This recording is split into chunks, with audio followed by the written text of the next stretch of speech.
year since my now 8-year-old daughter was almost 2, we started hosting a little Christmas cookie party for our close family and friends. It's a tradition we really look forward to every year and have such a great time.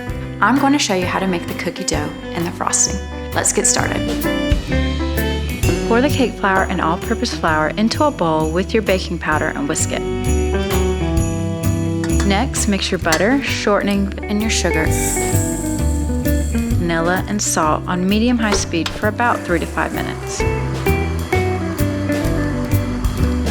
Once it's light and fluffy, we'll add our eggs in one at a time.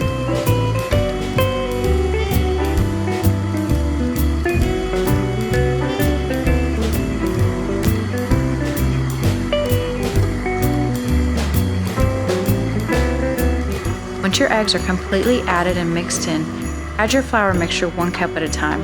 This will keep it from flying everywhere.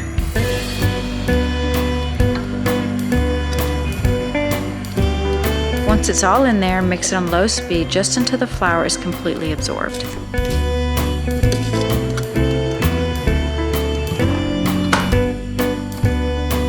Scrape the cookie dough from the bowl onto plastic wrap and wrap it tight. Then put it in the refrigerator for at least 6 hours, but it'll work better if you can refrigerate it overnight. Once you're ready to roll out your cookies, go ahead and preheat your oven to 350 degrees for later. Next, lightly flour your rolling surface and roll the dough out to about a 1/2 inch thickness for a thick, chewy cookie. For a thinner and crispier cookie, roll to about a 1/4 inch thickness. Use your cookie cutters to cut out about 3 dozen cookies and place them 2 inches apart on the cookie sheet. This will give them room to spread a little bit. Use parchment paper or silpat mat to prevent them from sticking.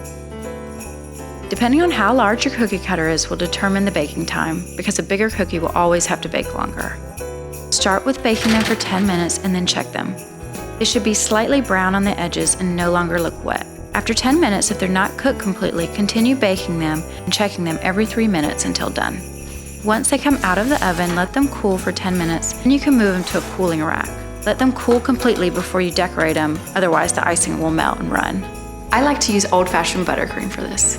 It's easy enough to put into a piping bag, or the kids can spread it on with a popsicle stick or a butter knife. First, place your butter, shortening, and salt in your mixing bowl.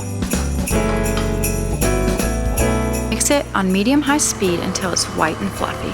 This may take about 5 to 7 minutes. Every now and then stop mixing and scrape the sides of your bowl to make sure that the buttercream doesn't have any lumps. With your mixer on low speed, slowly pour in your powdered sugar 1 cup at a time.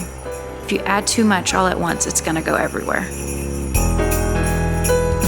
Once your powdered sugar is all added, turn up your mixer speed to medium and mix it for about 4 minutes.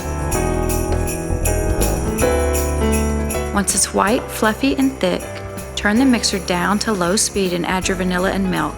Mix it for 2 more minutes on low speed. And now your frosting is ready. I like to separate the frosting into different bowls and color them. I will typically make a red, green, and white one. Then I'll fill pastry bags fitted with different piping tips with each color. The older kids can now pipe with the pastry bag. And for the little ones, I keep the frosting in a bowl and give them butter knives or popsicle sticks. I also give them a bunch of different sprinkles and toppings in a variety of colors and textures.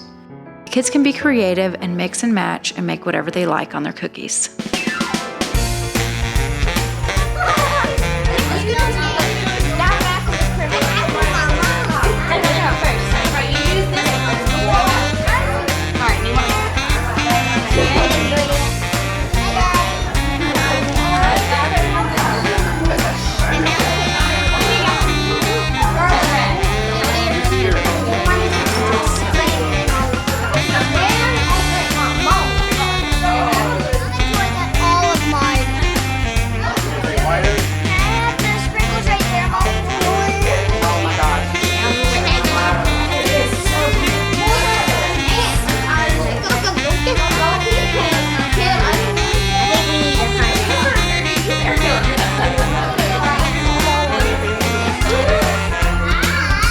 Each year, my kids look forward to this party.